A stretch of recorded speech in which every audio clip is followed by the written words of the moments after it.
Malton, Ontario, October 1942. The telegram arrived at 3:47 in the afternoon.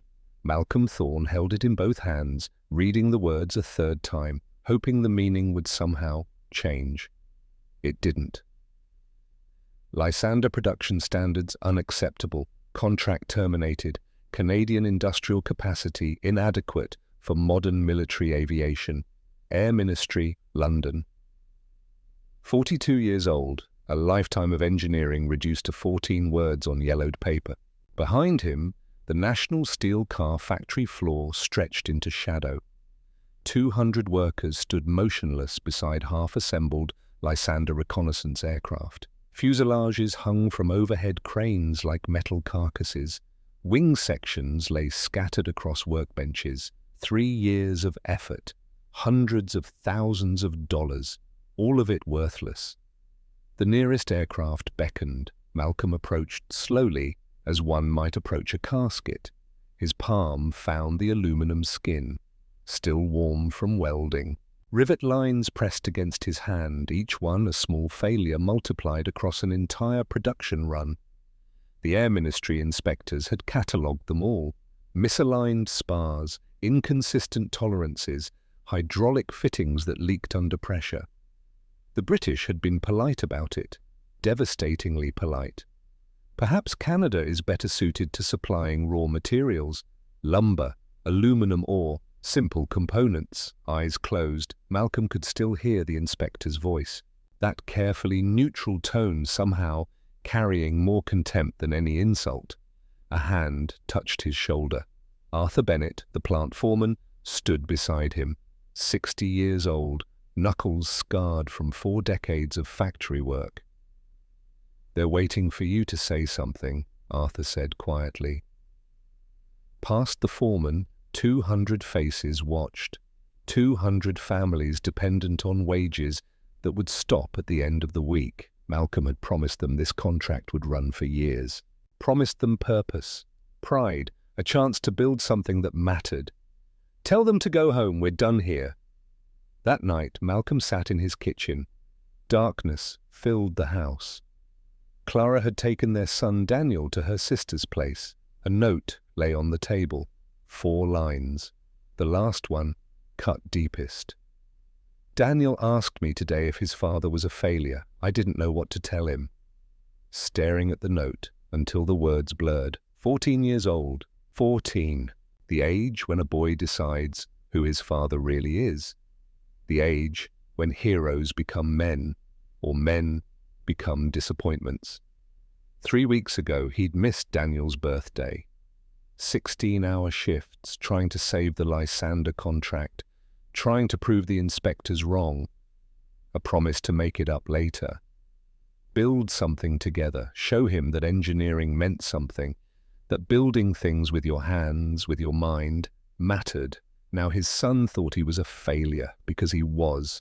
The note folded carefully. Malcolm placed it in his shirt pocket, over his heart. Tomorrow would bring the unemployment office, paperwork, the line of men who'd run out of chances.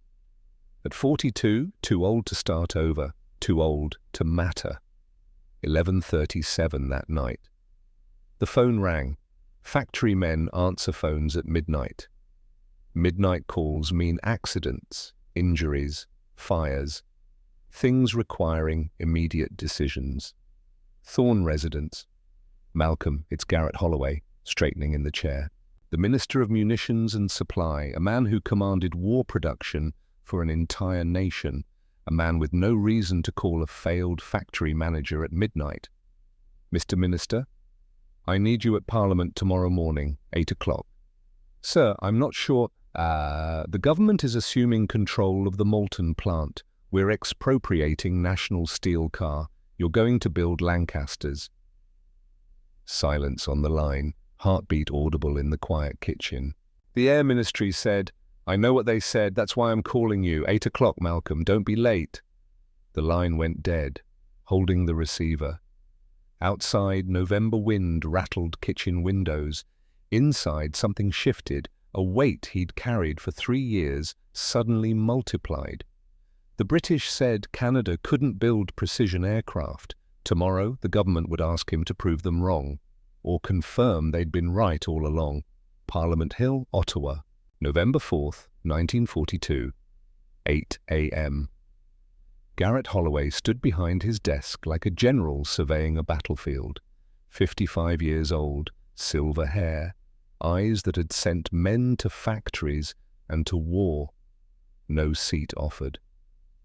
The Lancaster, 4-engine heavy bomber, carries 8,000 pounds of ordnance into the Reich, brings crews home through flak corridors and night fighter screens. The RAF needs every Lancaster Britain can build, plus every Lancaster we can deliver. A folder slid across the desk. Photographs of sleek, powerful aircraft, technical specifications, production schedules.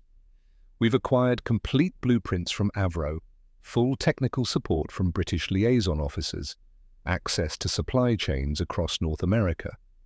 The photographs demanded study. The Lancaster was beautiful, complex, unforgiving. When? First aircraft by August 1943. 9 months. Looking up. That's impossible, I know. The engineering alone would take a year. The tooling, the workforce training, quality control systems. I know. The Air Ministry was right about the Lysander. We failed every standard they set. Why would you trust me with something more complex? Holloway walked to the window. Outside, Parliament's copper roofs gleamed in morning sun. The Lysander failed because National Steel Car was a private company, worried about profit margins and shareholder returns. We're creating Victory Aircraft Limited, a Crown corporation, government-owned, government-funded. Your only job is to build the best Lancaster possible. Money isn't the constraint. Time is. Turning back. Britain is bleeding bombers faster than they can replace them. Every Lancaster factory in England sits within range of German bombers. One successful raid could shut down production for months. That's why they need us. That's why they don't get to tell us we can't do it. The folder closed. You're asking me to stake my reputation on 9 months. No, I'm asking you to stake Canada's reputation. Your personal failure at National Steel Car is over. This is about whether our entire nation can produce military aircraft to the highest standards on Earth, whether we're a real country or just a colony that ships raw materials to Britain. Both hands flat on the desk. You failed once. I'm giving you a chance to succeed in a way that matters. 9 months. KB 700, the first Canadian-built Lancaster. After that, we build 430 more. Yeah, to Daniel. Clara's note over his heart. 200 workers standing silent on a factory floor. If I fail again, if you fail, we confirm every British doubt about Canadian capacity. We become what they always said we were. Hewers of wood, drawers of water, a resource colony. The weight settled onto shoulders, heavier than anything ever carried before. I'll need complete authority over engineering decisions. You'll have it. I'll need to hire my own team, my own inspectors. Done. And if the British liaison officers interfere, they'll advise, you'll decide. Standing, hand extended across the desk. 9 months. Holloway gripped the hand. 9 months. Walking out of Parliament, November wind cut through coat. A pause on the steps, looking across Ottawa's frozen landscape. Somewhere Daniel was in school, learning mathematics, reading about engineers and inventors, boys who built things that changed the world. 9 months to become that kind of man. Or 9 months to fail in front of his son again. This time, the world would be watching. Malton, Ontario, January 12, 1943. The freight car sat on the railway siding, doors sealed, marked with British military stamps. Workers pried open locks while Malcolm watched. Metal groaned, doors slid back. Wooden crates filled the car floor to ceiling, hundreds of them. Each one stenciled with codes Malcolm didn't recognize. "What are we looking at?" Arthur Bennett asked. 14,000 blueprints, every rivet, every spar, every control surface, the complete engineering package for an Avro Lancaster. 3 hours unloading crates into the factory's engineering bay. The first one opened personally. Inside, technical drawings rolled and tied with string, one selected at random, spread across a drafting table, a wing spar attachment point, dimensions labeled in inches and fractions, bolt specifications, torque requirements, all of it precise, all of it British. Measuring the bolt specification, 7/16 inch diameter, walking to the tool crib, finding the closest American drill bit, 11 millimeters, close but not identical, placing the two side by side under a measuring scope, 4/1000ths of an inch difference, 4/1000ths, the width of a human hair. Senior engineers called into the bay. 6 men, the best hired in 8 weeks. They gathered around the drafting table for the explanation. Every measurement on these drawings is British Imperial. Every machine tool in this factory is American standard. They're not compatible. One engineer, a young man named Harrison, picked up a British bolt from a sample box. He tried threading it into an American nut. Jammed after 2 turns, Harrison forced it. The threads stripped, metal shavings fell onto the table. British Standard Whitworth, 55-degree thread angle. American Standard is 60 degrees. You can't force them together, you can't adapt them, they're fundamentally incompatible. Silence filled the room. So we convert the measurements, Harrison said finally, inches to millimeters, build conversion tables. It's not that simple. British aluminum alloys aren't identical to American alloys. Their hydraulic fittings use different thread pitches. Their electrical standards specify different wire gauges. Their paint formulations use different chemical compositions. But 6 more blueprints spread across the table. This isn't a translation problem. This is complete re-engineering. We have to redraw every single blueprint to North American manufacturing standards, account for every tool we have, every supplier we can access, every material substitution we'll need to make. Arthur Bennett leaned against the table. How long? The calculation had been done 3 times. The answer hadn't changed. 6 months minimum. 6. If we had a team of 50 draftsmen working around the clock. We have 8 weeks, Harrison said quietly, until the first components need to start production. A nod. I know. At the window, the factory floor stretched empty. Waiting for workers, waiting for materials, waiting for an aircraft that existed only as 14,000 incompatible blueprints. Behind, engineers waited for a decision. Turning back to the room.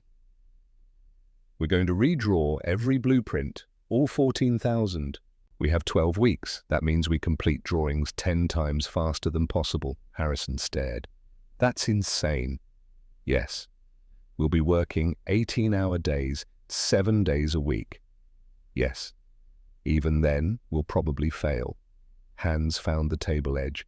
Probably, but if we don't try, we definitely fail. And Canada definitely becomes what Britain says we are. Looking at each man in turn.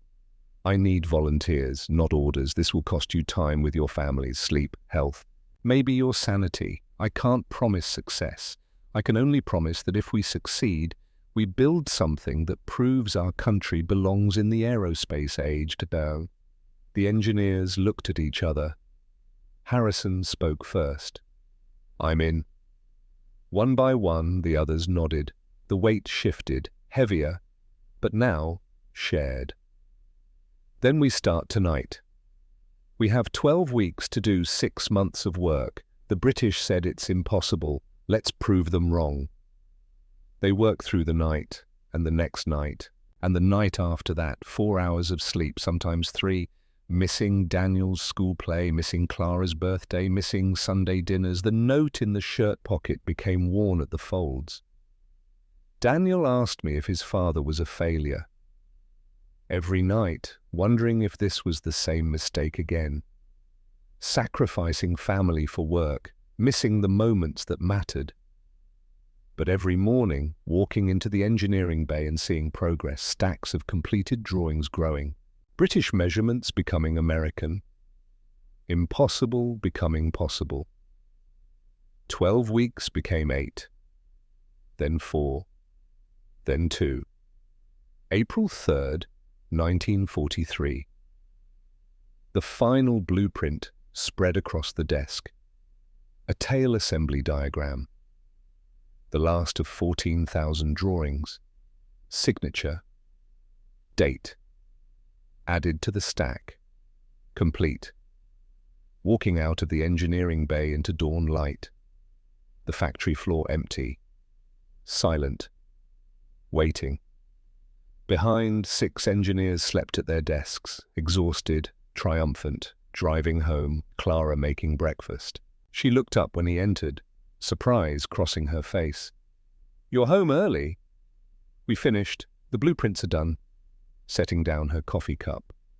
"Malcolm, I know, I've been absent. I've missed everything. Daniel's barely spoken to me in 4 months." Clara walked around the table. She took his hands. "He doesn't think you're a failure anymore. He tells his friends his father is building bombers to win the war. He's proud of you." Something broke inside the chest. "I don't deserve that yet." "Then finish what you started. Build the Lancaster. Show him you can succeed," pulling her close. "I'm going to need 9,000 workers. Most of them will have no factory experience. I'm going to train farm boys and housewives to build precision aircraft." Laughter against his shoulder. "Of course you are. The British will say it's impossible. Let them say it. You've got 12 weeks of impossible already behind you."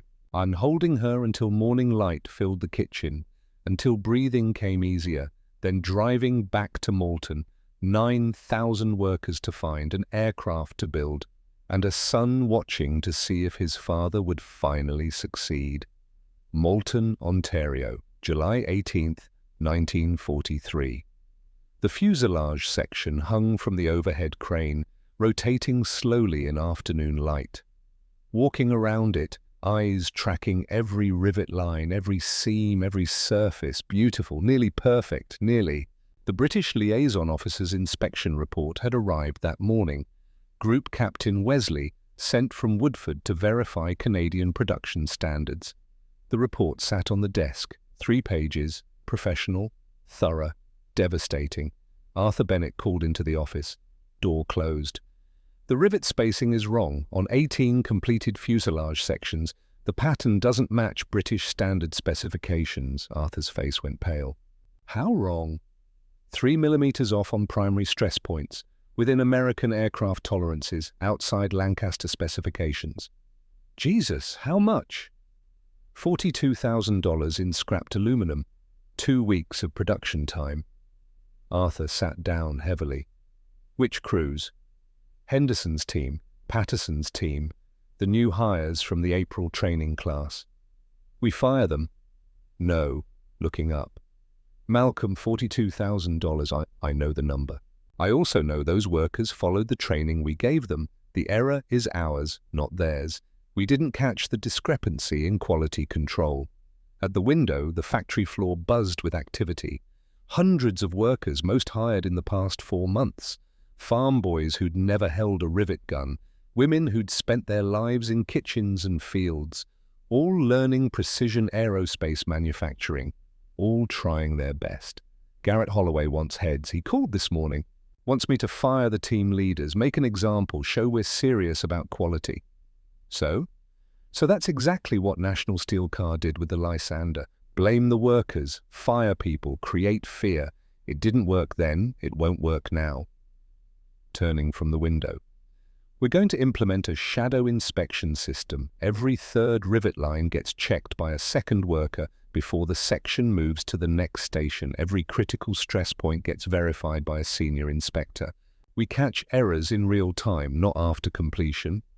That'll slow production. For 2 weeks, then quality improves and speed increases. We build trust, not fear." Arthur stood. "Holloway won't like it." "Holloway wants results. I'm giving him a system that works." That afternoon, the entire workforce gathered. 900 people stopped work, assembling around a workbench Malcolm climbed onto. Faces, young and old, men and women, farm workers and city people, all watching. This morning, British inspectors found errors in 18 fuselage sections, $42,000 of material we have to scrap, 2 weeks of production time we have to make up. The crowd shifted, nervous, waiting for blame. The errors are my responsibility, not yours. We built a training program that missed a critical specification. We built a quality control system that failed to catch the problem until too late. That's on me. A pause, letting the words settle. No one is being fired. Instead, we're implementing a shadow inspection system. You're going to check each other's work, watch for errors, catch problems before they become failures. We're going to build trust into this process, not fear. Someone in the crowd spoke up, a woman's voice. And if we find errors, you report them, we fix them. No blame, no punishment, just constant improvement. Down from the workbench, walking directly to Henderson's team, the workers who'd built the defective fuselages, hand extended to the team leader. I need your best people to help train the shadow inspection program. You know the mistakes. Teach others how to avoid them.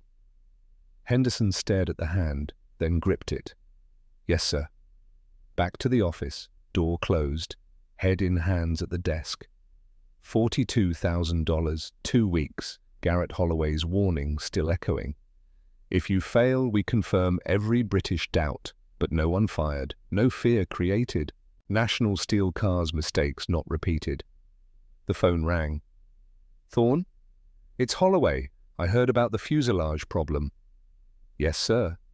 I also heard you implemented a shadow inspection system instead of firing people. Eyes closed, waiting for the order to reconsider. Good. The British build aircraft by punishing mistakes. Maybe Canadians build them by learning from them. Make it work, Malcolm. The line went dead, setting down the phone, the note in the shirt pocket, worn now, creased from months of carrying. Daniel asked me if his father was a failure. Not yet, not yet. 2 weeks later, error rates dropped 80%. Production accelerated. Fuselage sections moved through the factory floor with unprecedented quality. The shadow inspection system worked. One evening after shift end, walking the floor, a pause beside a completed fuselage, hand against the aluminum skin, feeling the rivet lines, perfect spacing, perfect tension. This time it was right. Footsteps behind. Arthur Bennett emerged from shadows. Final assembly bay is ready. They're bringing in the wing sections tomorrow. KB 700 is taking shape. A nod. What about engines? Arthur's expression changed. That's the problem. Rolls-Royce won't supply us. Every Merlin they build goes to Spitfires and British-built Lancasters. They have nothing to spare for a Canadian production line. The weight settled back, heavier than before. So we have 55,000 parts assembled. And no engines? No engines. Looking at the fuselage. Beautiful, precise, perfect. Useless without the 4 Packard Merlins that would make it fly. How long until we have to shut down production? 3 weeks, maybe 4 if we stretch it. Slow nod. Get Holloway on the phone, tonight. Arthur left, remaining on the factory floor, hand against aluminum skin. 9 months to prove Canada could build Lancasters. 7 months in, and they had everything except the one thing that mattered. The engines that would make 55,000 parts into thunder. Outside, night fell across Malton. Inside, Malcolm Thorne stood beside an aircraft that couldn't fly, wondering if redemption was possible for a man who kept running out of time. Malton, Ontario. July 23rd, 1943. 11:47 p.m. The kitchen phone rang. 6 hours staring at engine specifications, trying to find a solution that didn't exist. Cold coffee, burning eyes. Third ring. It's Holloway. I found engines. Sitting up straight. Rolls-Royce changed their mind? No. Detroit. Packard Motor Company has been building Merlin engines under license since 1941. They supply every P-51 Mustang in American service. They can supply us. Pencil in hand, calculating. Packard uses American tooling, American tolerances, different manufacturing processes. I know. The engines might not be compatible with our airframe, different vibration characteristics, different mounting points, different... Malcolm, it's this or nothing. We shut down in 3 weeks without engines. Packard can deliver 12 Merlins by next Friday. After that, steady supply, but you have to certify they'll work in a Lancaster. The weight multiplied, eyes closed. How long do I have to test them? 72 hours from delivery. If you can't certify compatibility, we cancel the order. Production stops. Victory Aircraft closes. 9,000 workers go home. Daniel, 14 years old, growing taller, starting to look like a man. Last week he'd asked to visit the factory, wanted to see the bombers his father was building. The answer had been yes. Saturday, 2 days away. I'll need full access to a test cell, instrumentation, a complete airframe for fit testing. You'll have it. And if the Packard engines fail, then we both failed, but at least we tried everything. The line went dead. Sitting in darkness. Outside, summer crickets sang. Inside, everything hung on 72 hours. Midnight drive to Malton, Arthur Bennett in the engineering bay, reviewing production schedules. Packard Merlins, 12 engines, Friday delivery, 72 hours to certify compatibility, looking up. American engines in a British airframe. Yes. That's insane. Yes. Arthur stood, walked to the test cell schedule board, erasing 3 days of planned work. Block letters written, Merlin certification test. I'll have a crew ready, and Malcolm, your son, called earlier, asked what time Saturday. The visit, almost forgotten. Tell him noon. I'll take him through the whole facility. Even if we're in the middle of engine testing. Especially then. He should see what we're trying to do, win or lose. Friday morning, July 30th, 1943. The freight truck arrived at 6 a.m., watching workers unload wooden crates from Detroit, each one stamped with Packard's logo, each one containing a Merlin engine wrapped in Cosmoline preservative. The first crate opened in the test cell. The engine sat nested in packing material, gleaming under work lights. 12 cylinders arranged in a V configuration, supercharger assembly, reduction gearing, over 1,000 horsepower waiting to be unleashed, hand running along the crankcase. The metal smoother than British Merlins, tighter tolerances from American precision grinding equipment. It's beautiful, Arthur said quietly. Let's see if it works. 12 hours cleaning Cosmoline off the first engine, installing accessories, mounting sensors. By midnight, the Merlin sat ready in the test cell, connected to instrumentation measuring every vibration, every power fluctuation, every deviation from specification. The start sequence initiated. The Merlin coughed, caught, roared to life. Sound filled the test cell. Not just noise, power. Controlled violence, 12 cylinders firing in precise sequence, the supercharger whine rising as throttle advanced, gauges watched, oil pressure climbing, temperature stabilizing, RPM holding steady. For 30 minutes running the engine through every operating condition, idle, cruise power, combat power, emergency war settings, the Merlin responded perfectly, smoothly, no vibration, no fluctuation, better than the British Merlins tested before. Arthur leaned close, shouting over engine noise, "It's running smoother than spec." A nod. American manufacturing precision, tighter tolerances, more consistent machining. The Packard Merlin wasn't just compatible, it was superior. Engine shut down, silence flooded back. Fit test next, mounted on KB700's number 3 position. See if it mates to our engine mounts. Working through the night. By Saturday morning, the Packard Merlin hung from KB700's wing. Every mounting point checked personally. Every hydraulic connection, every electrical interface. Perfect fit. Stepping back, looking at the bomber taking shape. Wings attached to fuselage. Tail assembly installed. Landing gear mounted. And now, the first of 4 Merlin engines. Footsteps behind. Turning. Daniel stood in the factory entrance, backlit by morning sun. 15 now, taller than remembered. When had that happened? Dad, walking to his son, gripping his shoulder. You're here. You said noon, it's 11:30. I came early, looking at his son's face. Hope there, pride. Not the shame from a year ago, not the disappointment. Come on, I want to show you something. Leading Daniel across the factory floor. Workers paused, nodded. They knew who the boy was, Malcolm Thorne's son. The reason their boss worked 18-hour days, stopping beside KB700. 55,000 parts, every one of them built to tolerances measured in thousandths of an inch.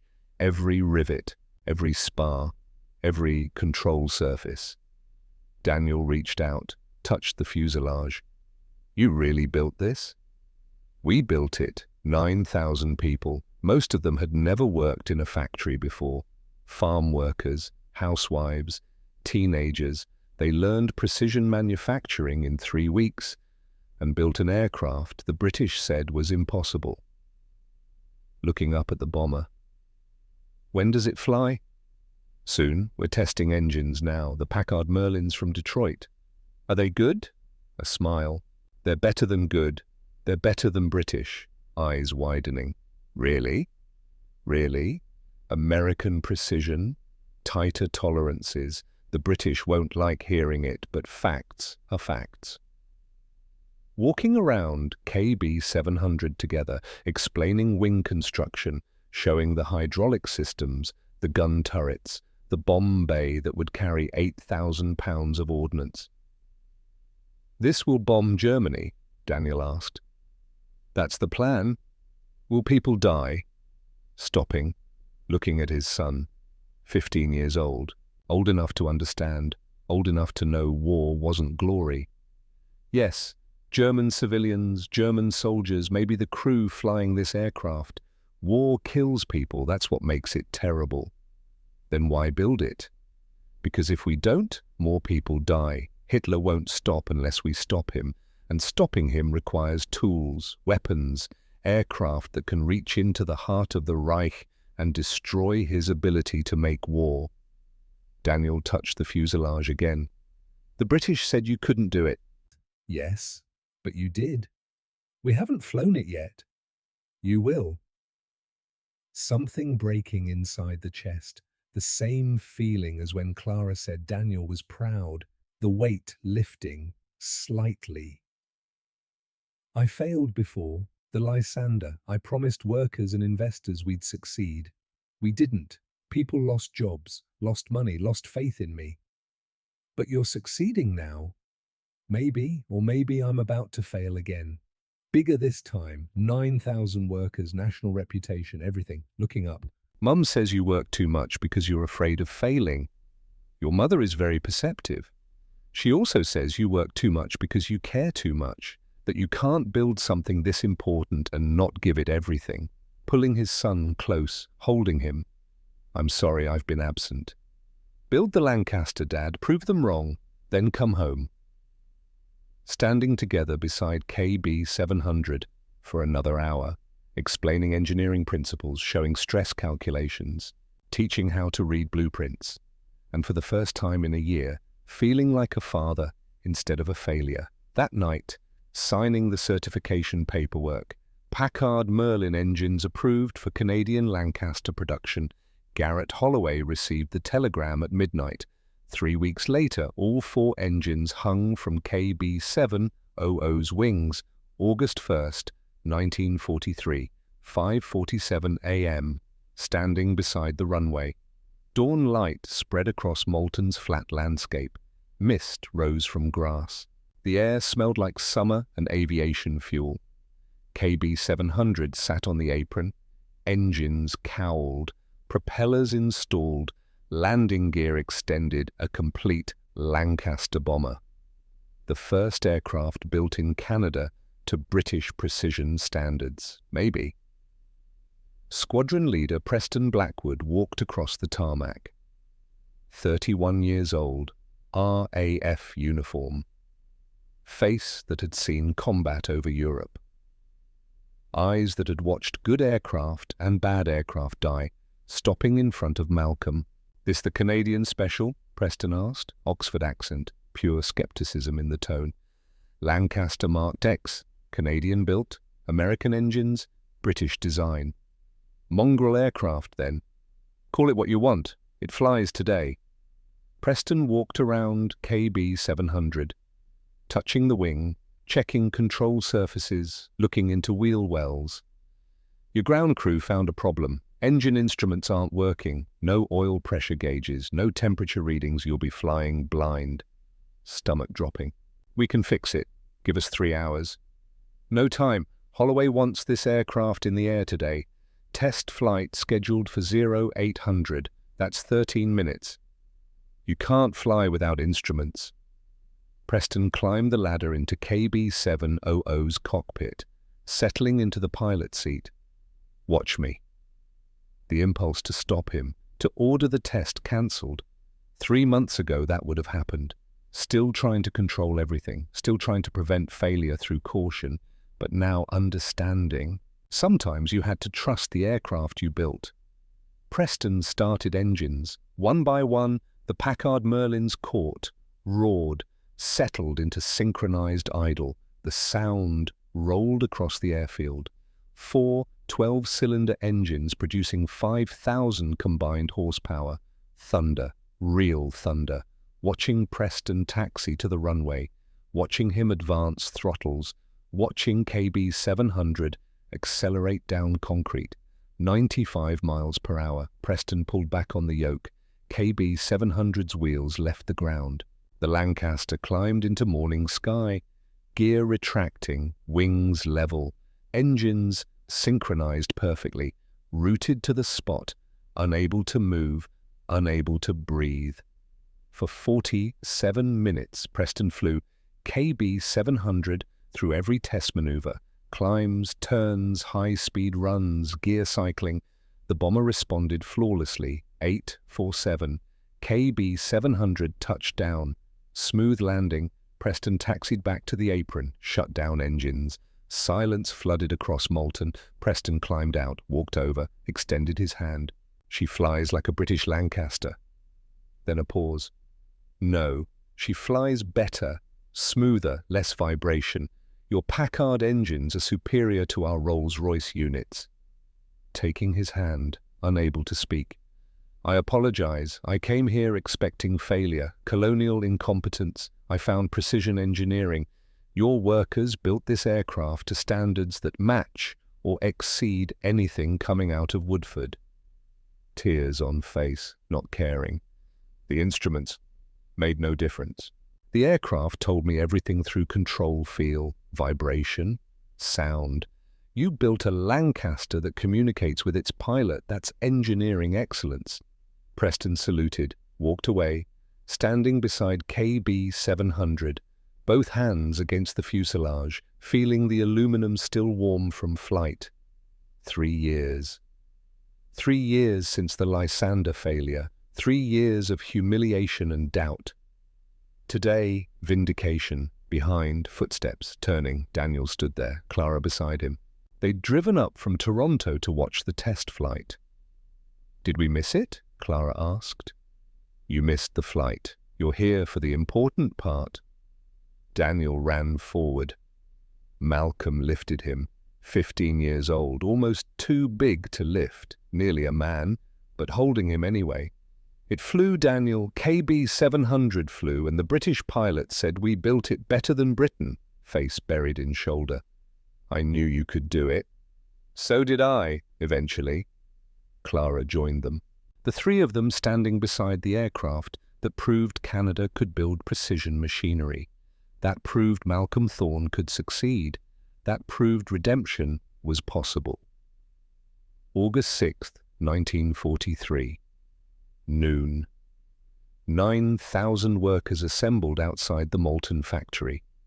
Shift workers and supervisors, engineers and janitors, everyone who'd built KB 700 during its 8-week construction, standing on a platform beside the bomber. Garrett Holloway at the microphone.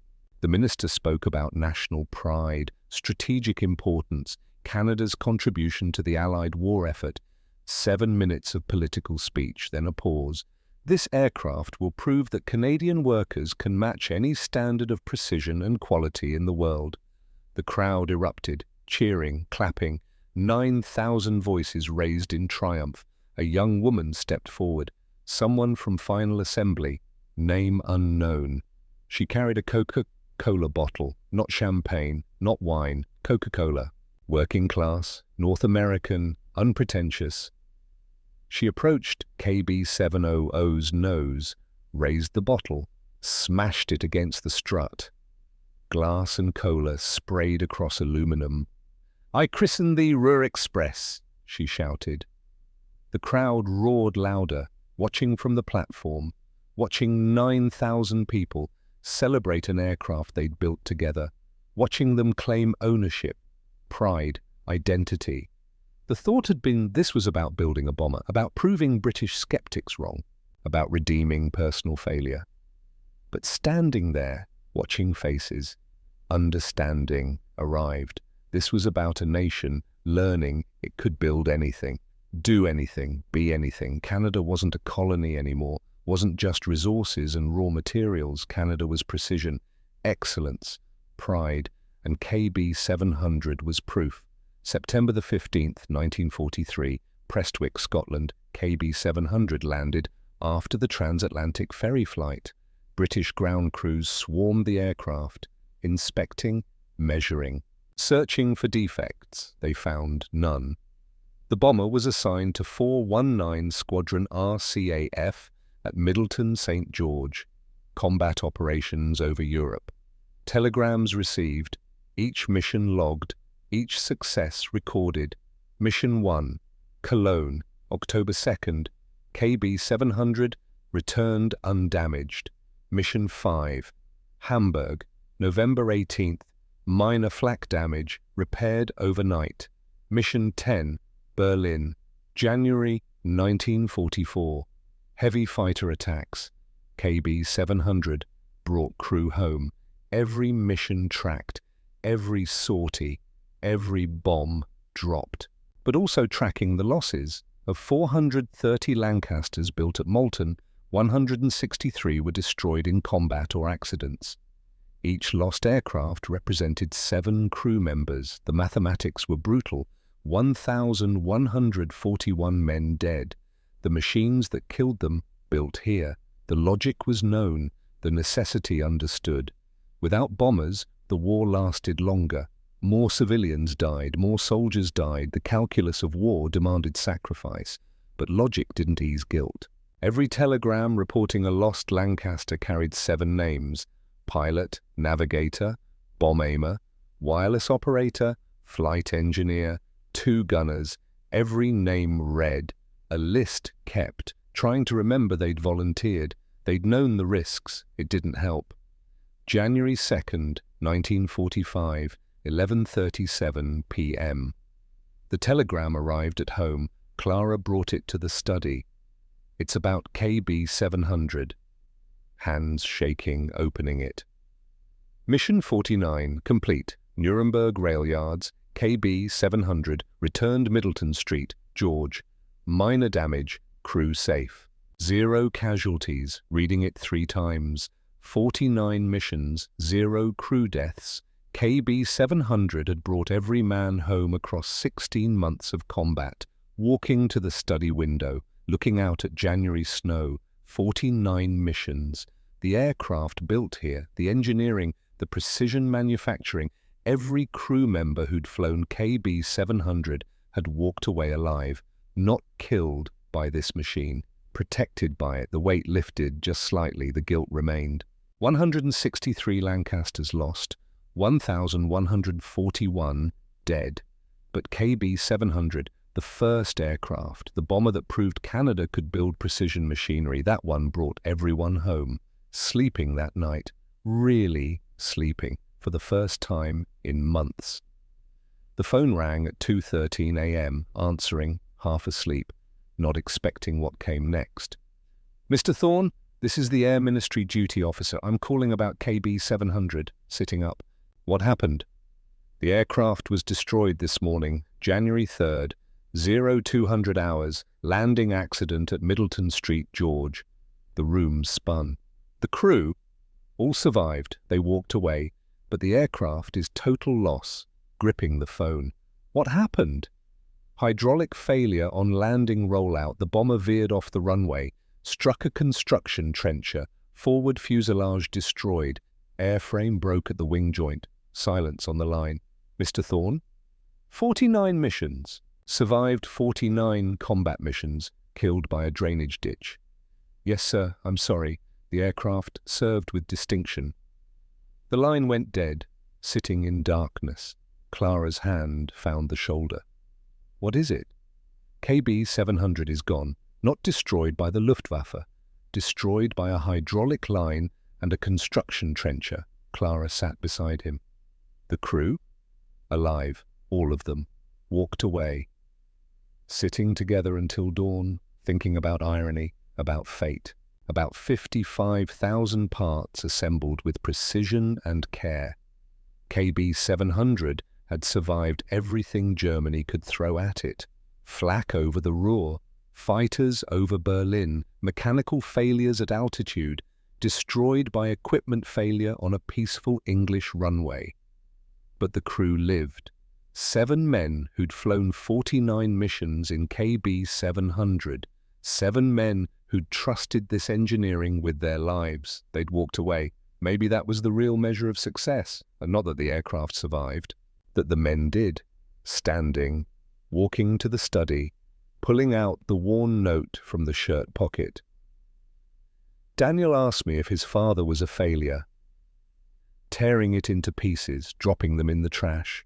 KB-700 was gone, but its legacy wasn't. 430 Lancasters built, 267 returned from war, thousands of missions flown, thousands of crew members brought home, and 1 aircraft that proved Canada belonged in the aerospace age. Malcolm Thorne wasn't a failure.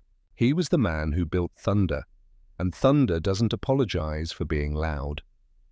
Moulton, Ontario, January 4th, 1945. 7:23 a.m. Standing in the engineering bay, staring at a photograph. KB-700, on the runway, at Middleton St. George, twisted metal, broken fuselage. The aircraft that had survived 49 combat missions reduced to scrap by a hydraulic line. Arthur Bennett entered quietly. Holloway's on the phone. Not moving. "Tell him I'll call back. He says it's urgent." B. Setting down the photograph, picking up the phone. "Thorne, I heard about KB-700. I'm sorry. 49 missions, not 1 casualty. Then a drainage ditch kills it." Silence on the line. Then Holloway spoke carefully. "Malcolm, the aircraft did its job. It brought every crew home. That's not failure. That's the definition of success." Eyes closed. "It was supposed to survive the war. Come home, show people what we built." It did show people. For 16 months, KB-700 proved Canadian engineering works under the worst possible conditions. Combat, weather, mechanical stress. It never failed when it mattered. Until it did. No, it failed in a way that protected its crew. The hydraulic system collapsed slowly enough for a controlled crash. The airframe absorbed impact forces. 7 men walked away from an accident that should have killed them. That's engineering excellence, Malcolm. That's what you built into every rivet.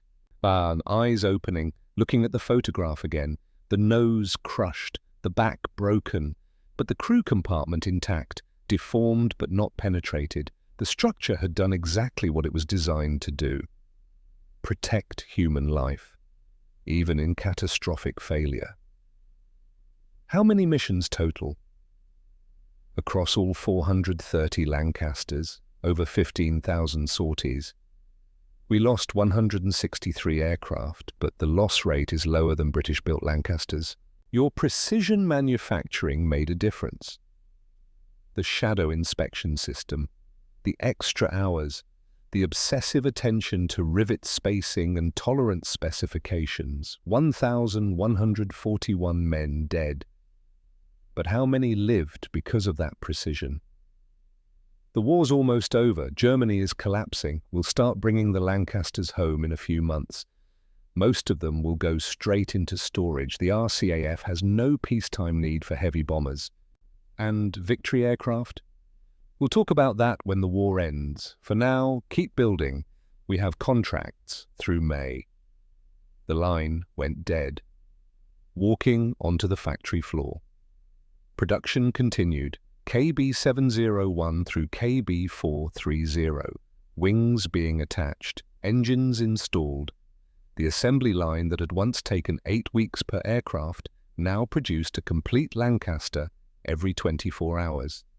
Stopping beside KB729, watching workers rivet the fuselage. Young women and farm boys who'd learned precision manufacturing in 3 weeks, who'd built 430 bombers to standards that matched the world's best. They'd proven the British wrong, proven Malcolm could succeed after failure. KB700 was gone, but its legacy filled this factory floor. Thunder didn't die, it just found new voices. May 8, 1945, VE Day. The factory floor erupted at noon. Workers dropped tools, embraced, wept. The war in Europe was over. Standing in the office, watching through the window, 9,000 people celebrating. Victory, survival, the end of killing. Arthur entered. They want you to say something. Walking onto the floor, the crowd quieted. 9,000 faces turned, climbing onto a workbench. 3 years ago, the British said we couldn't build precision aircraft. They said Canada was good for lumber and raw materials. Simple components, nothing complex, nothing that required real engineering skill. A pause, letting the words settle. We built 430 Lancasters. Every one of them flew combat missions. 163 were lost. 1,141 aircrew gave their lives in aircraft we built. That's the cost of war. That's the weight we carry. The factory went silent.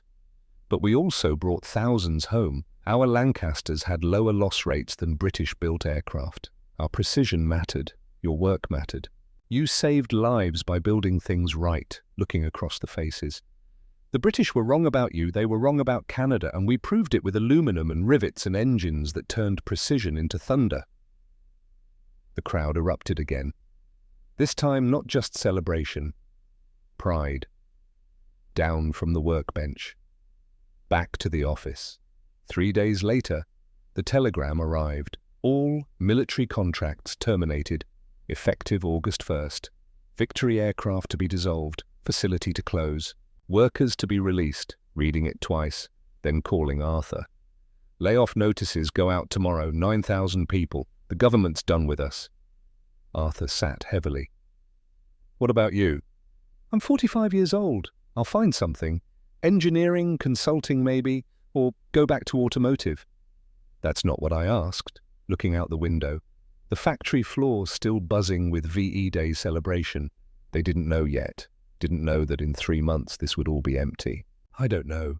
I finally succeeded at something, built something that mattered. Now it's over. You could fight it, talk to Holloway, make a case for continued production. To build what? Heavy bombers for a country at peace? The war's over, Arthur. Thunder isn't needed anymore. But that assessment was wrong. July 1st, 1946. Dominion Day. The British delegation arrived at noon. 3 men in suits, representatives from Hawker Siddeley Group. They sat in the office, now mostly empty. The lead negotiator, a man named Sheffield, spread documents across the desk. Hawker Siddeley wishes to purchase the Victory aircraft facility and continue aerospace manufacturing in Canada. We are prepared to offer employment to key personnel, including you, Mr. Thorne. Studying the documents. Why? The war's over. The war is over. Aviation is not. Commercial aviation is about to explode. Every nation wants modern aircraft, airliners, cargo planes. The expertise you developed here has peacetime value. What would you build?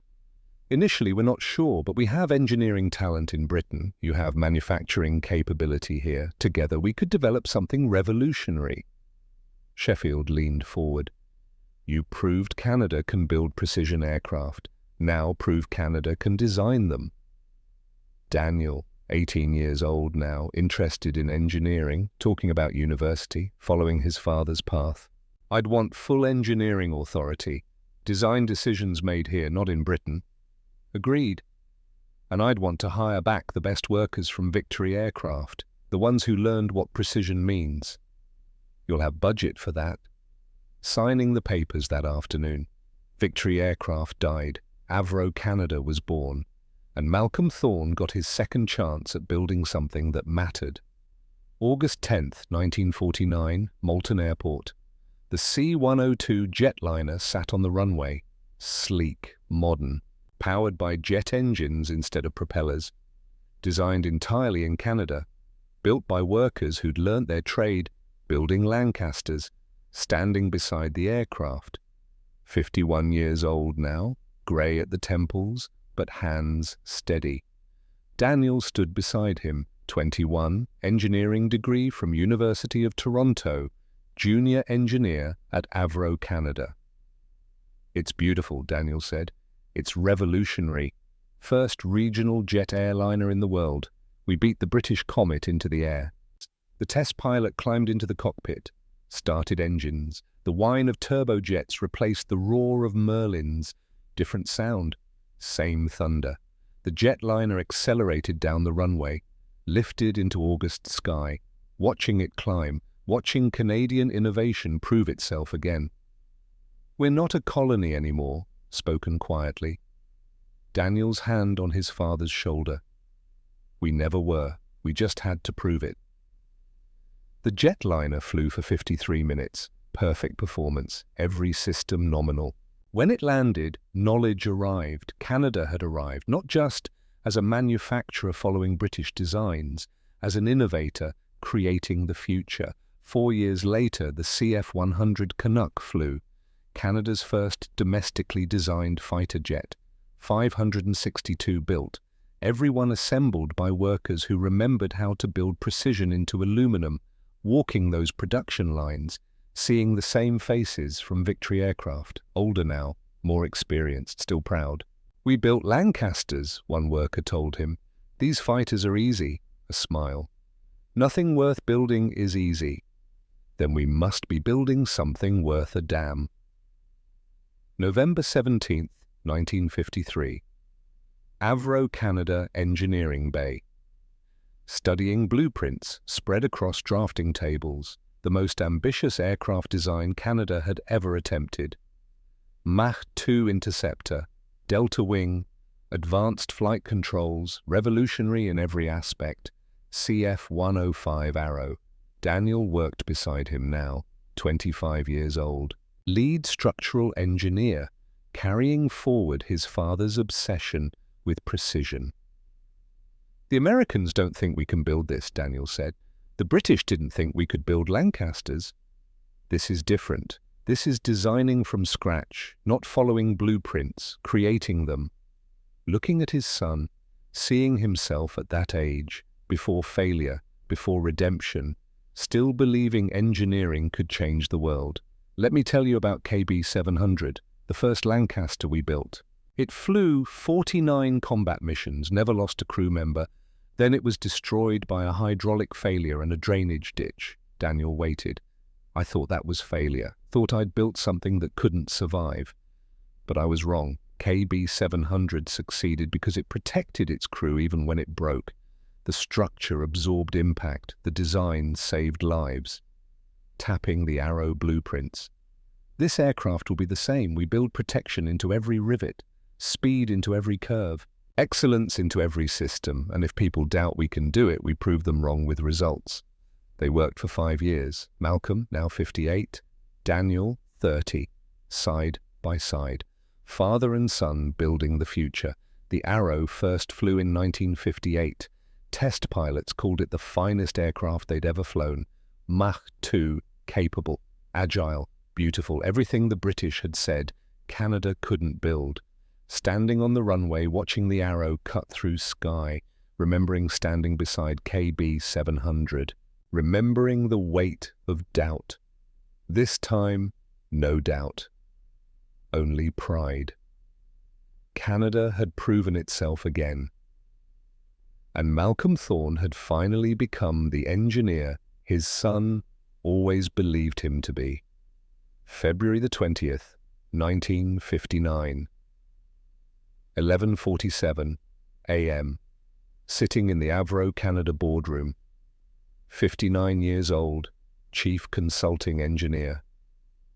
A lifetime of aerospace work behind him. The phone rang. The secretary answered. Her face went pale. It's the Prime Minister's office. Taking the call. Mr. Thorne, this is the announcement. The Arrow program is cancelled effective immediately. All aircraft are to be destroyed. All workers are to be terminated. This decision is final. Setting down the phone, 14,000 workers fired, 6 years of development, destroyed, 5 completed aircraft, ordered, cut apart with torches. Daniel burst into the boardroom. They're serious. Diefenbaker really cancelled it, standing, walking to the window. Outside, the Arrow production line stretched across the factory floor. The same floor where they'd built Lancasters, where they'd assembled jetliners and Canucks, where they'd proven Canada belonged in aerospace, now ordered silent. Why? Daniel's voice broke. The impulse to answer, to discuss politics and budgets and Cold War calculations, but the real answer was simpler. Because excellence scares people, because we built something too good, too advanced, and someone decided Canada didn't deserve it. Watching through the window as workers received termination notices, watching faces collapse, watching dreams die. Within a week, torches cut through Arrow airframes, the finest aircraft Canada ever built, reduced to scrap metal. Malcolm and Daniel stood in the empty factory, 45 years between them, 2 generations of engineers. Was it worth it? Daniel asked. KB-700 came to mind, 49 missions, 7 crew members walking away from a crash. Every time, even when they destroy what we built, because we proved we could build it, we proved Canada could create excellence. Then why does it feel like failure? Because you're measuring the wrong thing. Success isn't whether the aircraft survives. Success is whether the knowledge does, the skills, the confidence. Hand on his son's shoulder. 14,000 workers just lost jobs, but they didn't lose what they learned. They'll scatter to Boeing, to NASA, to Bombardier and CAE and Pratt and Whitney. They'll carry Canadian excellence across the world. That's not enough. No, but it's something. And something is better than the nothing Britain said we'd be. October 3rd, 1987, Canadian Warplane Heritage Museum. Malcolm Thorne stood before Lancaster FM 213, 87 years old, bent with age, hands trembling slightly, but eyes clear, mind sharp. The Lancaster gleamed under museum lights, one of only 2 Canadian-built Lancasters still existing. This one, airworthy, maintained by volunteers, flown at air shows, still thunder after 42 years. Daniel stood beside him, 59 now, grey-haired, retired from Bombardier Aerospace, his own legacy of regional jets and business aircraft. 3 grandchildren stood behind them, teenagers who'd never known war, who'd grown up with jet travel and space shuttles and computers, who took excellence for granted because their grandfather had proven it possible, reaching out, touching the Lancaster's fuselage, feeling rivets under palm, perfect spacing, perfect tension. Somewhere in this aircraft the work remained, the shadow inspection system, the obsessive tolerance standards, the refusal to accept that Canada couldn't build precision machinery. "Tell them about KB700, Daniel said quietly, looking at grandchildren. 55,000 parts. That's what it took to build one Lancaster. We assembled every one of them to tolerances measured in thousandths of an inch. The British said we couldn't do it, said Canada was good for lumber and raw materials. Nothing complex." Smile. "We built 430 Lancasters, proved them wrong 430 times. "And KB700? His granddaughter asked. "KB700 was the first, the aircraft that proved we could succeed. It flew 49 combat missions, brought every crew home. Then it was destroyed by equipment failure on a peaceful runway." "That's sad." "No, that's triumph, because it protected its crew even when it broke, because it proved Canadian engineering works when it matters most." A pause, gathering strength. "I failed before the Lancaster, failed badly, lost jobs, lost reputation, lost my son's respect." Daniel touched his father's shoulder. "But I learned something from that failure, learned that success isn't avoiding mistakes. Success is building things that protect people even when everything goes wrong." Looking at the Lancaster again. "KB700 is gone, scrapped in 1945, but its legacy lives in this aircraft, in Bombardier jets, in CAE simulators, in every Canadian who believes we can build anything." Outside the museum, engines started. FM 213 was scheduled for a demonstration flight. The crew invited Malcolm to watch from the cockpit, helping him up the ladder, settling him into the flight engineer's seat. Daniel climbing in beside him, grandchildren watching from below.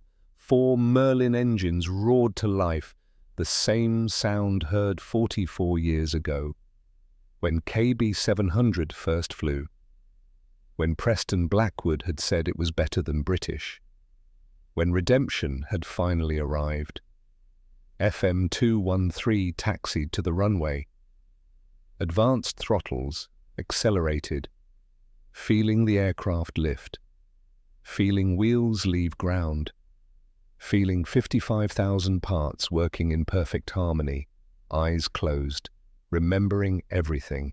The telegram ending the Lysander contract, the midnight call from Holloway, 14,000 blueprints, 18 scrapped fuselages, Packard Merlins. From Detroit, Daniel watching from the factory floor. KB700 climbing into August sky. And now this, 87 years old, flying in a Lancaster again. The thunder that proved Canada belonged. The aircraft banked over Lake Ontario. Sun glinted off water. Wind sang through airframe. Daniel leaned close. "You did it, Dad. You proved them all wrong," eyes opening, looking at his son, at the decades of excellence they'd built together. "No, we proved ourselves right. There's a difference." FM 213 landed 20 minutes later. Smooth touchdown, perfect rollout. Helping him down, legs shaky, breath short, but heart full. Standing beside the Lancaster one more time, hand against the fuselage. 55,000 parts, whispered. "We got everyone right."